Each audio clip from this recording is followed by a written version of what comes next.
Ada hari yang berbahagia.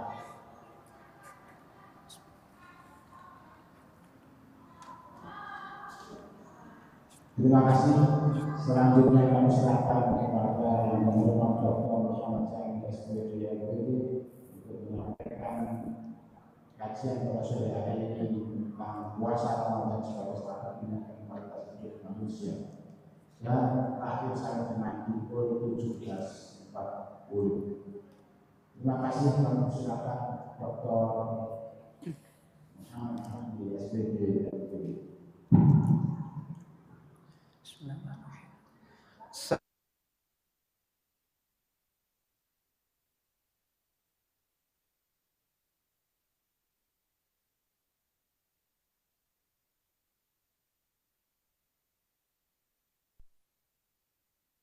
Alhamdulillahilladzi an'ama alaina bi ni'matil Islam wa ni'matil iman wa ni'matil ihsan wa ni'matil qiraa'ah wal kitabah bi illahi dinil Islam. Allahumma shalli wa sallim wa barik ala sayyidina wa habibina wa syafi'ina wa qurrati a'yunina Muhammadin wa ala alihi wa ashabihi.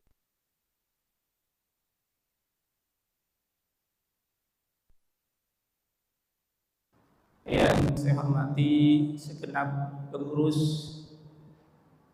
Masjid Raya Islamic Center Surabaya, juga segenap pengurus LBPD Pemprov Jawa Timur. Alhamdulillah, sebagai muqaddim pada sore hari ini kita mengucapkan syukur kepada Allah Subhanahu wa taala atas limpahan rahmat, nikmat, maunah dan hidayah kepada kita. Salah satu bentuk hidayah Allah yang kita rasakan saat ini bisa melaksanakan kewajiban berupa puasa di bulan Ramadan. Mudah-mudahan ibadah yang sedang kita jalani ini menjadi ibadah yang diterima oleh Allah Subhanahu wa taala, menjadi ibadah yang bisa memediasi kita, mengantarkan kita menjadi manusia yang berkualitas, menjadi manusia yang benar-benar melaksanakan tugas dan tanggung jawab, dan terhindar dari manusia yang tidak bertanggung jawab.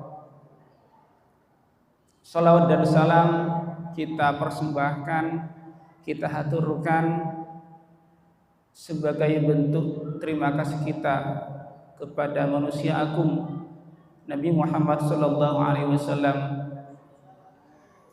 yang telah mengantarkan kehidupan kita, mengantarkan kita pada kehidupan yang tenang, yang damai, bisa melaksanakan ibadah puasa seperti saat ini.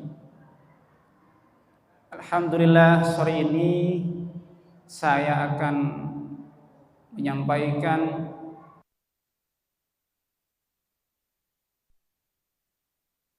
bagaimana puasa Ramadan ini menjadi strategi, menjadi cara yang ampuh agar bisa meningkatkan kualitas hidup kita sebagai manusia.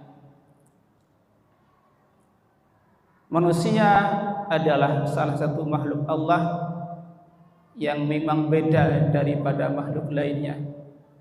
Salah satu bentuk perbedaannya memiliki tugas dan tanggung jawab, kewajiban yang itu tidak dibebankan kepada makhluk selain manusia. Oleh karena itu, kita hari ini termasuk hamba Allah yang telah mendapatkan keistimewaan berupa kita dijadikan sebagai manusia. Salah satu bentuk kewajiban kita yang disyariatkan oleh Islam adalah berpuasa di bulan Ramadan.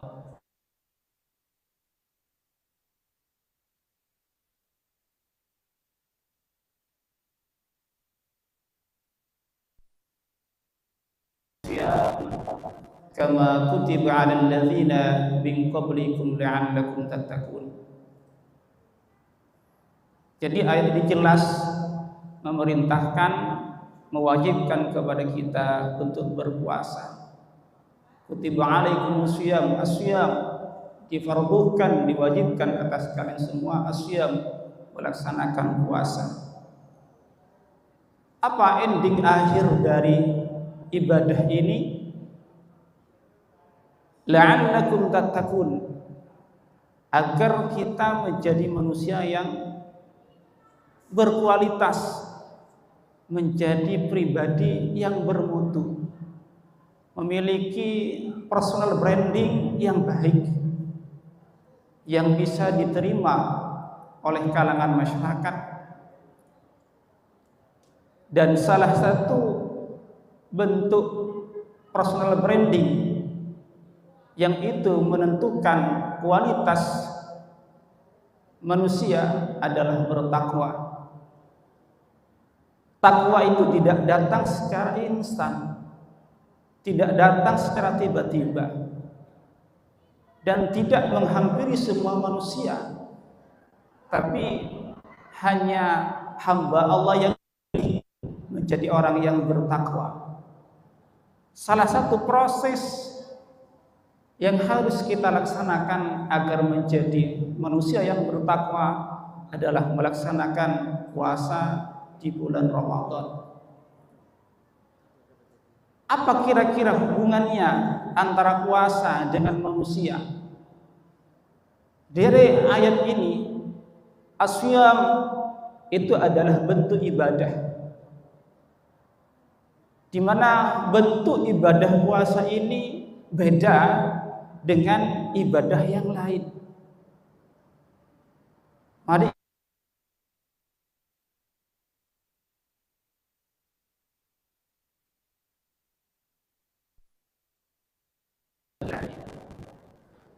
kalau seseorang kita melaksanakan sholat fardu sunnah, itu ada gerakan-gerakan khusus yang bisa dilihat oleh manusia sesuai dengan ketentuan.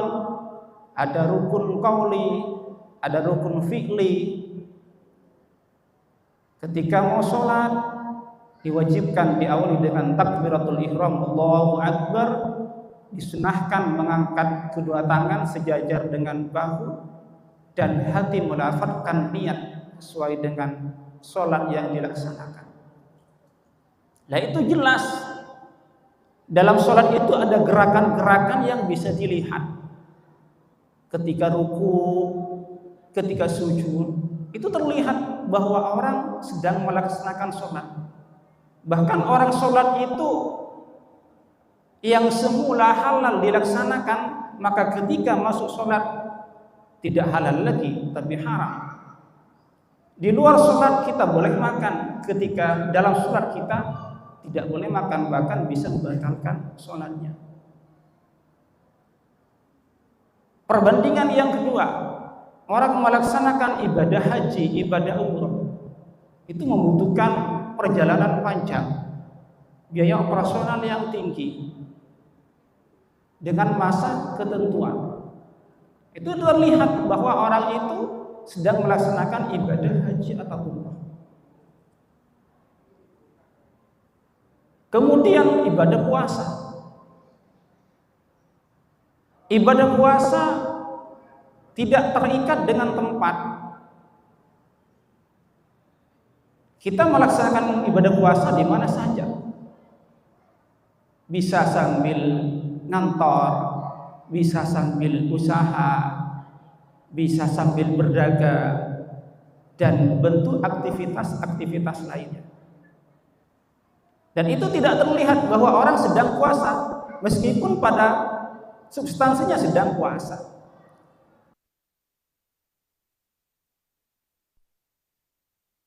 Bekerja itu ya sedang bekerja, tidak berpuasa. Tetapi sesama muslim yang tahu di bulan Ramadan, mereka selain melaksanakan puasa juga masih bisa melaksanakan aktivitas-aktivitas lainnya. Nah, ini salah satu perbedaan substansi, perbedaan yang unik yang tidak ditemukan di luar puasa. Ini salah satu keunikan puasa. Maka jelas dalam hadis qudsi itu Allah menyampaikan, as-shaumu li, puasa itu milik aku, wa ana ajzi bihi, dan aku akan memberikan balasan yang setimpal kepada orang yang melaksanakan ibadah puasa. Ini spesifikasi kekhususan kepada puasa yang tidak ada di ibadah lain selain puasa Ramadan. Dan spesifikatornya, pembuat kekhususan Allah, bukan manusia. Maka orang yang melaksanakan puasa Ramadan adalah orang yang mulia, karena termasuk golongan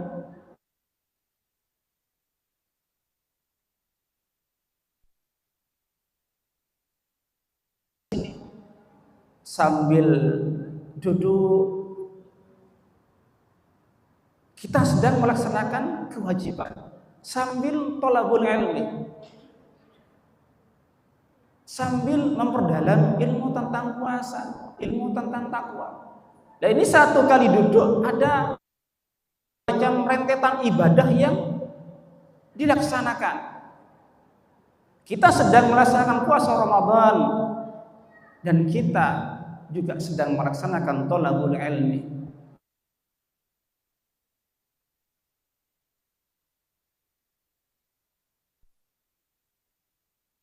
Tapi orang puasa masih bisa. Satu sisi ibadah puasa menggambarkan pada kita bahwa eksistensi manusia itu, kualitas manusia itu, mutu kepribadian manusia itu tidak dinilai dari performan, dari penampilan, dari wajah, dari postur tubuh, dari kemegahan dunia, dari kelengkapan fasilitas dan lainnya. Tapi yang menjadi tolak ukur adalah jiwa manusia, adalah hati manusia. Dan tolak ukur manusia itu dikatakan bertakwa adalah dorongan dari hati. Ini gambaran sebagai bentuk pembelajaran kepada kita.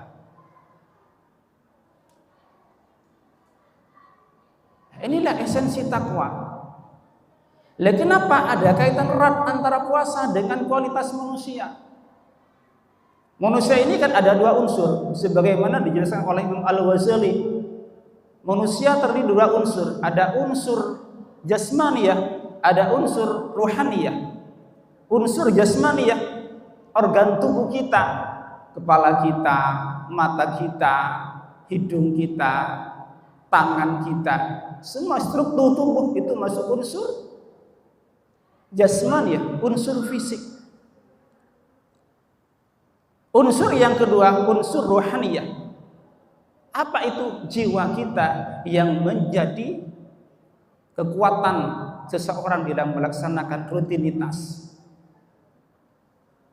Nah, ini tidak bisa dikesampingkan, ada antara dua unsur. Jangan hanya menjaga fisik, performan diperbaiki, penampilan diperbaiki, tubuh kita dirawat, sementara hati kita, otak kita diabaikan. Ini tidak boleh seperti ini. Harus linear, harus seimbang antara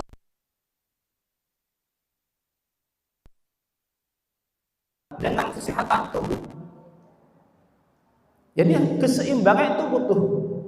Makanya Allah menciptakan perputaran kehidupan itu, ada malam, ada siang.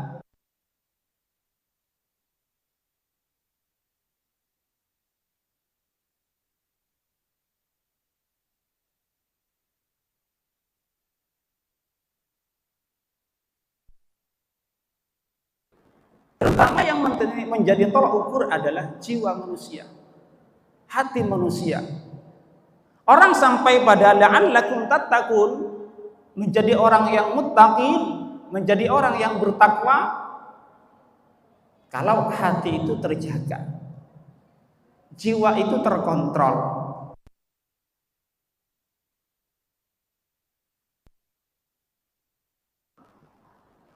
Maka strategi yang paling ampuh, yang paling potensi untuk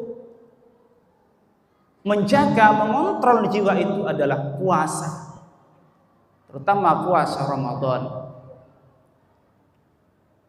Maka dalam puasa itu yang menjadi kontrol utama itu adalah jiwa.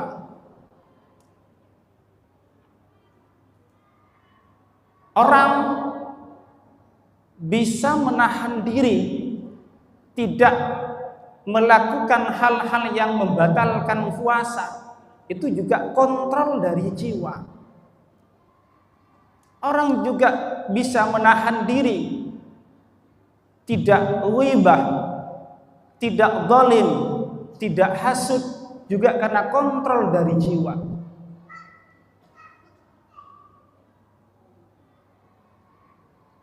Agar jiwa itu bisa terkontrol, maka salah satunya dengan menggunakan puasa.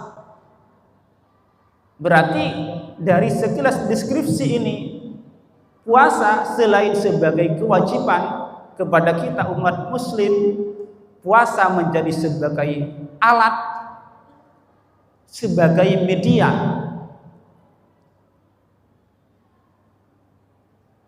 Gimana alat? Alat itu kan untuk membantu kebutuhan kita. Alat itu untuk membantu kelancaran aktivitas kita.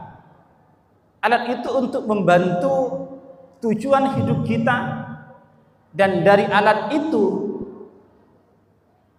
kita bisa tercapai cita-cita kehidupan.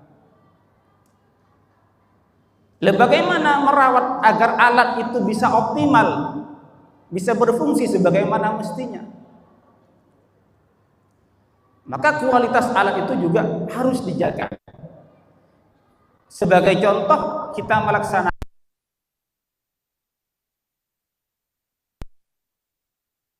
kecepatan, kelancaran, kenyamanan kita di atas transportasi itu ditentukan dari alat itu.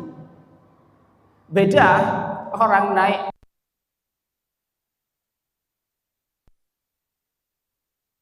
juga beda. Apalagi pakai sepeda motor, beda lagi. Artinya apa?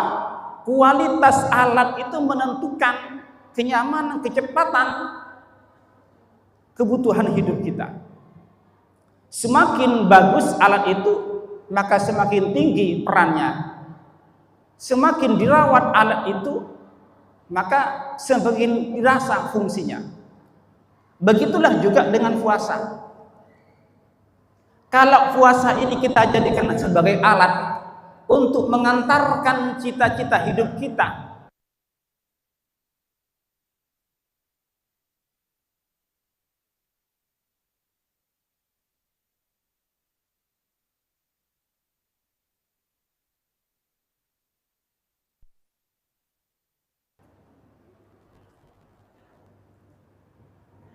bagaimana puasa? Puasa itu kan as-shaum, luwatan al-imsak. Puasa dalam istilah itu adalah al-imsak. Imsak itu beragam, namun secara umum dimaknai itu yang mencegah. Sebagaimana yang kita dengar ketika waktu sahur, waktu sudah tiba habis, maka disiarkan oleh takmir, imsak, imsak, imsak. Lah itu peringatan kepada kita agar kita mulai imsak. Apa imsak? Pertama, mencegah dari hal yang membatalkan puasa. Segala sesuatu yang bisa membatalkan puasa wajib dicegah. Nah, itu imsak. Tidak makan, tidak minum, itu imsak. Tapi puasa itu bukan sekedar mencegah dari yang membatalkan puasa.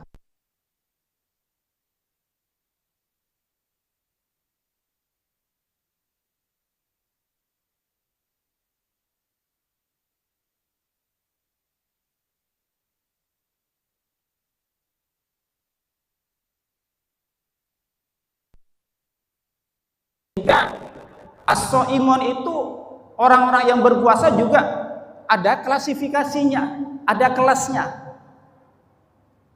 Jadi tidak sama, yang hadir di sini tidak sama tingkat puasanya. Bagaimana menentukan kelasnya, klasifikasinya? Kembali lagi kepada peran jiwa itu dioptimalkan. Jadi jangan hanya mencegah dari hal yang membatalkan puasa, tapi cegah juga dari hal yang membatalkan nilai-nilai puasa, yang mengurangi pahala puasa, bahkan menghapus pahala puasa. Puasanya sah, tapi belum tentu pahalanya didapat. Puasanya sah, tapi belum tentu memberikan dampak positif terhadap integritas dirinya. Puasanya sah, belum tentu memperbaiki personal brandingnya. Maka benar kata Imam Ghazali tadi itu, unsur dua ini harus dijaga. Unsur jasmani ya, unsur rohani sama-sama dijaga. Hal-hal yang dapat membatalkan pahala puasa, diantaranya kita harus menjaga gerakan lisan, tidak membicarakan aibnya orang lain.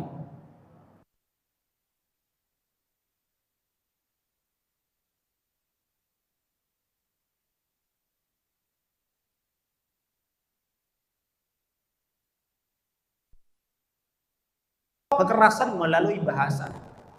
Jangan mencaci maki orang lain, karena itu mengurangi nilai-nilai puasa.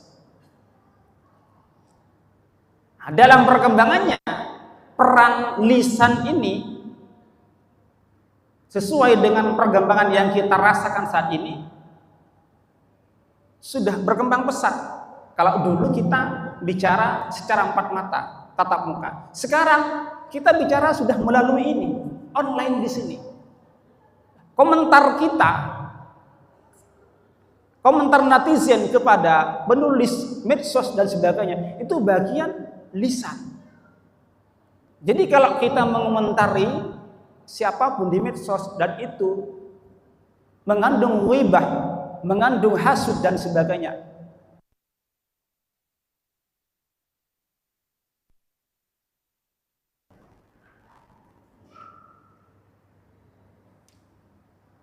menjaga hati ini, menjaga hal-hal yang bisa mengurangi nilai puasa lebih berat rasanya daripada mencegah hal yang membatalkan puasa. Ya, kenapa? Karena hati itu kan abstrak, tidak bisa dilihat tapi manfaatnya terasa. Maka dari puasa ini kita belajar bagaimana kita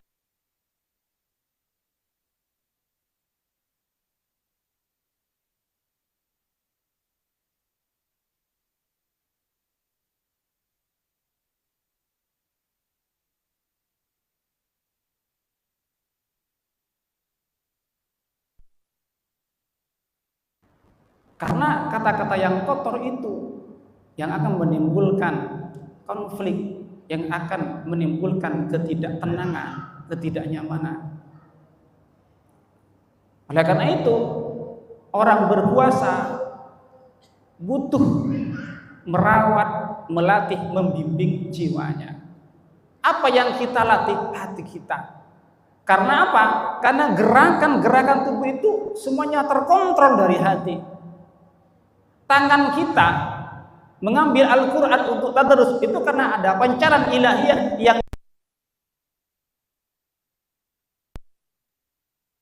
kita melangkah ke masjid untuk berjamaah, untuk sholat tarawih juga karena pancaran nur yang ada di hati. Jadi tangan itu, lisan itu, seluruh organ tubuh kita itu adalah representatif kepanjang tanganan dari hati. Maka benar kata Rasul itu, inna fil jasadi mudghatun, dalam jiwa ini, apa dalam tubuh kita ini ada mudghah, segumpal darah. Idza suluhat suluhal jasad, kalau itu baik maka lisan kita juga baik, mata kita juga baik, tangan kita baik, hati kita baik.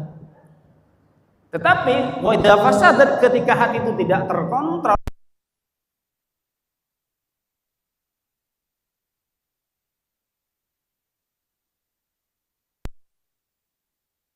melontarkan kata-kata kotor, orang yang sering memfitnah, membullying, mendolimi kelompok orang lain, itu berarti tidak mampu mengendalikan diri,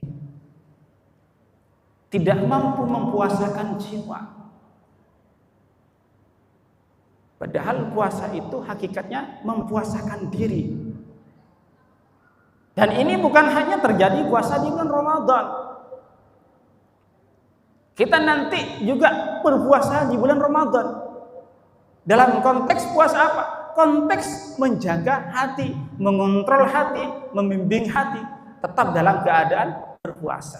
Meskipun kita boleh makan di luar Ramadan, tapi hati kita tetap puasa.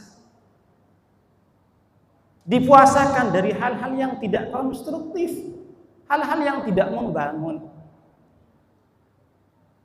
Dan terus kita hijrahkan, kita transformasikan, alihkan kepada hal-hal yang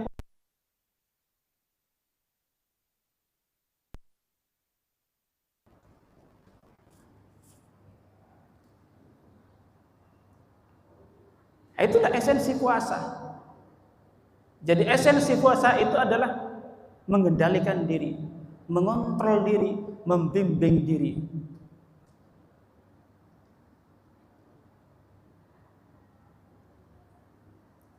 Oleh karena itu, selama kita melaksanakan puasa Ramadan,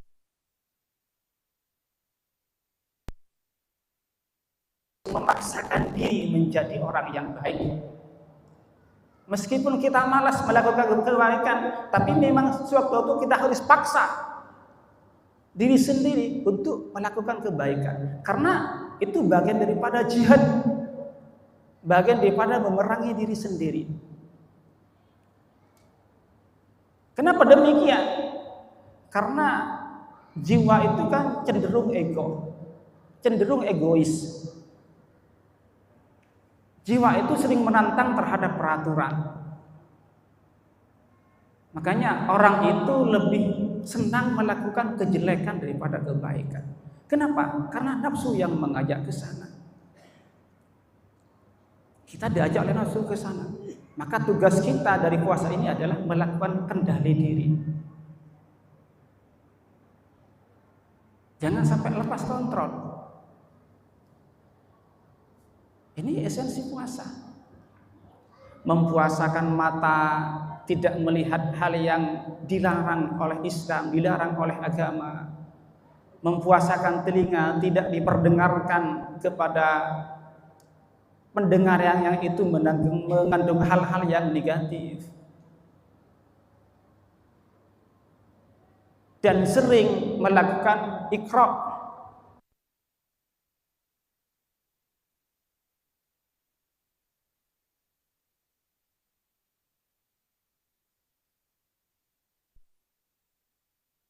Berkembang. Ada membaca teks, ada membaca konteks. Apa perbedaannya? Jelas beda. Kalau kita baca teks, ya kita baca Al-Quran, kita baca buku, kita baca kitab, kita baca edaran-edaran baik secara offline, secara online. Itu baca teks namanya. Yang kedua, perkembangannya membaca konteks. Apa konteks itu? Membaca fenomena-fenomena yang sedang terjadi, yang telah terjadi, dan kira-kira yang akan terjadi, terutama yang sering terjadi pada diri sendiri. Itu namanya membaca konteks. Alangkah lebih baiknya ini terjadi kolaboratif. Jadi terjadi kolaborasi antara membaca teks dengan membaca konteks. Ketika kita baca Al-Quran, ya ayyuhalladzina amanu kutiba alaikumussyam, itu kita baca teks. Lah kita usaha untuk kolaborasi membaca konteks, kaitkan dengan kepribadian kita. Sudahkah kita termasuk yang melaksanakan puasa yang sebenarnya? Artinya usaha untuk mengkorelasikan dengan apa yang sedang dialami atau yang telah dialami. Itu salah satu cara agar kita sering melakukan controlling terhadap jiwa kita sebagai esensi utama daripada ibadah puasa. Sangat disayangkan ketika orang itu jarang baca teks, jarang baca konteks yang berkaitan dengan dirinya, malah sering membaca konteks orang lain. Ini yang bahaya ini. Kadang orang sering membaca kenikmatan orang lain, sementara abai pada kenikmatan diri sendiri. Ini kan terbalik. Justru orang yang jarang bersyukur ya orang yang seperti ini, membaca kenikmatan tetangga, membaca kenikmatan orang lain.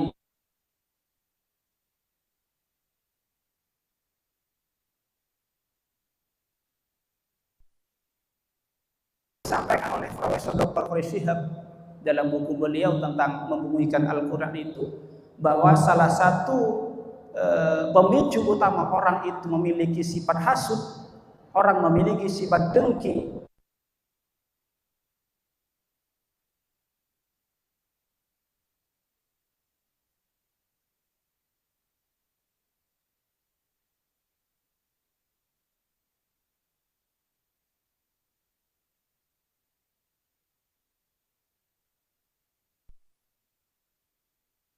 membaca diri kita sendiri. Itu namanya ikra. Itu namanya ikra.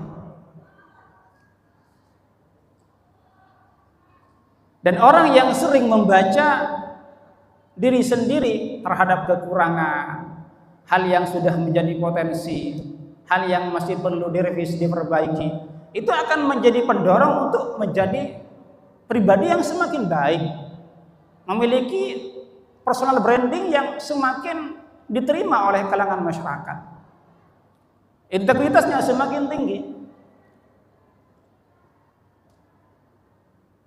Sebaliknya orang yang tingkat literasi bacanya rendah, ya dikhawatirkan seperti itu, dikhawatirkan integritasnya lemah, integritasnya rendah, sehingga misi puasa yang berupa tatakun itu kadang tidak tercapai. Artinya kalau kita sedang melaksanakan ibadah puasa Ramadan dan ingin mencapai pada misi la'allakum tattaqun, menjadi orang yang bertakwa, maka kita harus sering menjaga, mengontrol jiwa kita itu. Karena jiwa itu sebagai sentral, perbandingannya sebagai sentralnya manusia. Ibaratnya kita itu punya tambang besar, diisi air, kemudian air itu kita gunakan sesuai dengan kebutuhan kita setiap hari. Maka kalau isi tandon air itu bersih, suci,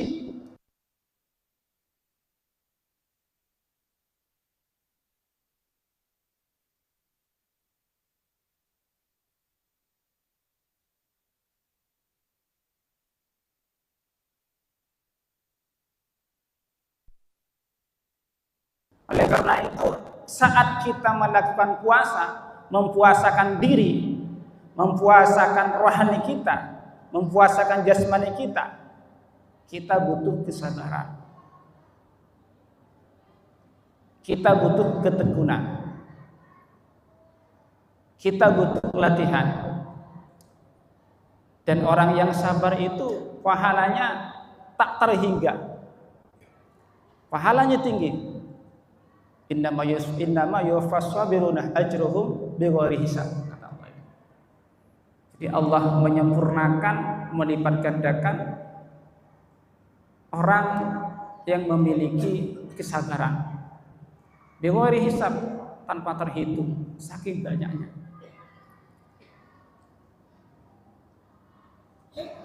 Hal lain juga yang bisa mengontrol jiwa kita agar ingat bahwa kita itu manusia, kita harus sering ingat bahwa terkadang syukur kita tidak seimbang dengan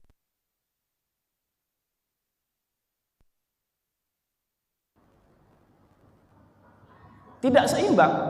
antara yang nikmat yang kita rasakan, nikmat yang kita nikmati dengan implementasi syukur kita kepada Allah. Maka saya punya konsep antara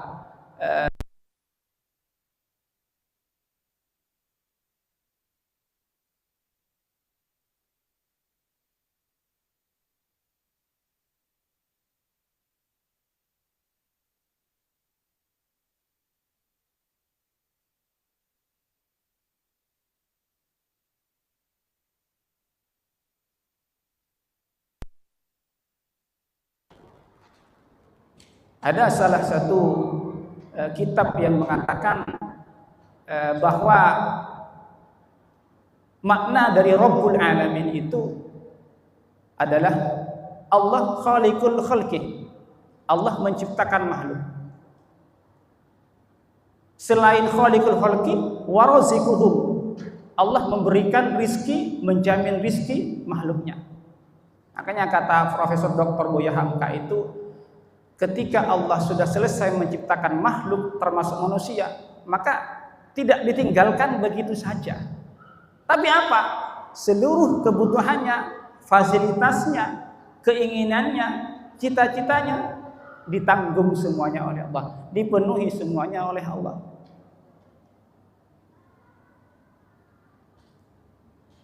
Allah juga wa muhawwiluhum min halin ila hal. Allah yang melakukan pemutar apa? Perkembangan perubahan keadaan manusia. Profesi manusia kadang berubah tidak sesuai dengan keinginan. Itu muhawwil. Allah yang melakukan perubahan, Allah yang memberikan perkembangan kepada orang itu. Artinya apa? Dari konteks ini kita harus meyakini bahwa implementasi syukuri kita itu tidak seimbang dengan nikmat yang diberikan oleh Allah. Lalu ketika kita itu sering melakukan ikrar seperti ini, bahwa kita memang orang yang kurang bersyukur, maka itu menjadi salah satu alat media untuk meningkatkan penjagaan kita, meningkatkan perawatan kita kepada hati itu.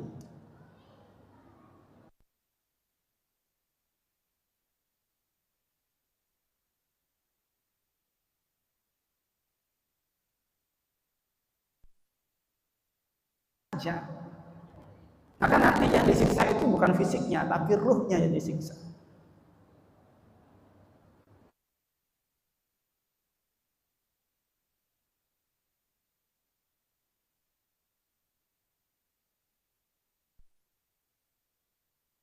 Membaca diri sendiri.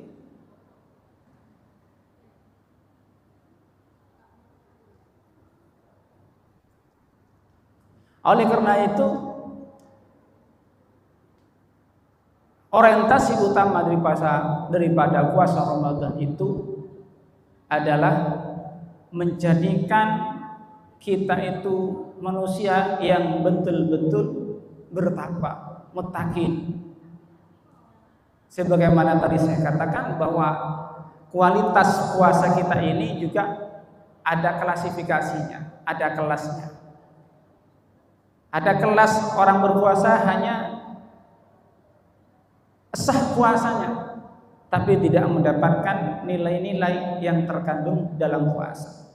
Ada tingkat yang lebih tinggi lagi, orang selain sah puasanya juga mendapatkan nilai-nilai yang terkandung, yang tersimpan di dalam puasa itu. Kelas yang lebih tinggi lagi, selain puasanya sah, bisa menjaga dari hal-hal yang membatalkan, juga mendapatkan nilai-nilai faidah, barakah, kemuliaan dari bulan puasa, juga mampu melanjutkan puasa Ramadan pada bulan-bulan berikutnya. Bagaimana indikator orang itu termasuk kategori orang yang bisa melanjutkan puasa Ramadan? Indikator utamanya adalah mampu mengontrol jiwa, baik dari mata,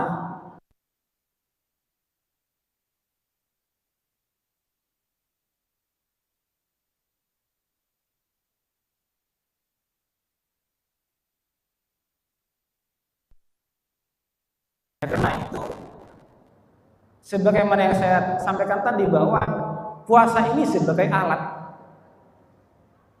transportasi kendaraan yang mengantarkan kepada ketenangan jiwa, kedamaian jiwa.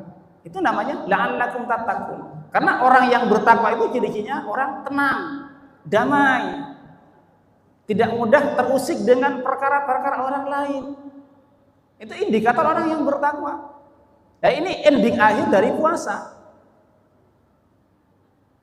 Jadi jelas, kutiba alaikumusiyam kama kutiba 'alal ladzina min qablikum la'allakum tattaqun. Jadi kita melaksanakan asyam yang kita jadikan sebagai alat, kita jaga sepenuhnya, kita laksanakan sepenuhnya, dan kita tingkatkan kebaikan-kebaikan kita di bulan Ramadan ini, supaya nanti kita sampai kepada misi utama Ramadan ini adalah menjadi la'allakum tattaqun, agar kita menjadi orang yang bertakwa. Nah, karena itu sebagai closing statement ini,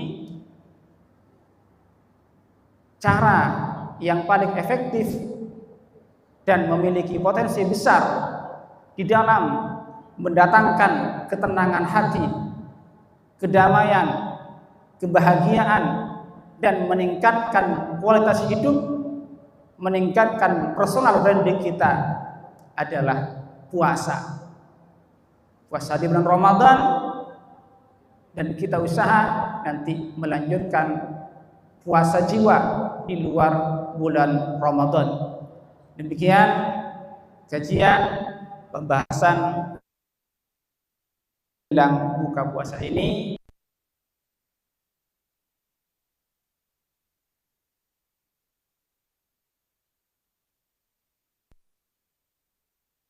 Termasuk saya pribadi bisa mengamalkan, dan senantiasa mudah-mudahan ibadah kita diterima oleh Allah Subhanahu wa taala. Amin ya rabbal alamin. Ihdinas siratal mustaqim. Assalamualaikum warahmatullahi wabarakatuh.